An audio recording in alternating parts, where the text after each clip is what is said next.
Hello viewers, this is Sharif. Right now I am in Pennsylvania, Ginthrop. It's called Switzerland of USA.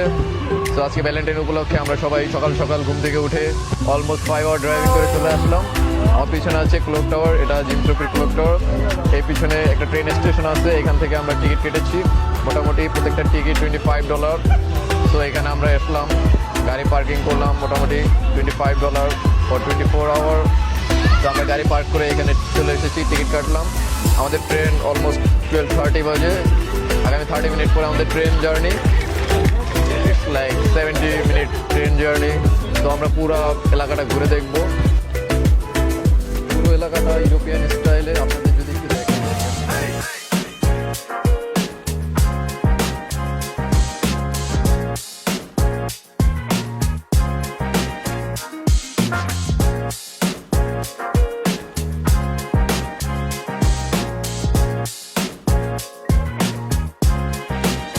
আমাদের সুইজারল্যান্ডের train চলে এসেছে। মানে আজকে এটা ফিলই হইতেছে না যে এটা ভ্যালেন্টাইন্স ডে। আমরা এমনি মোস্টলি এনাটা কি জানিস কি যে এই টাইপের প্লেসে ফ্যামিলি নিয়ে সবাই ঘুরতে যাচ্ছে। লাভার মামার যেতে আজকে চিবিতে, ঠিক আছে? All right, folks, today is a very special day because it's one of the few days a year that we have our operating seals mode out.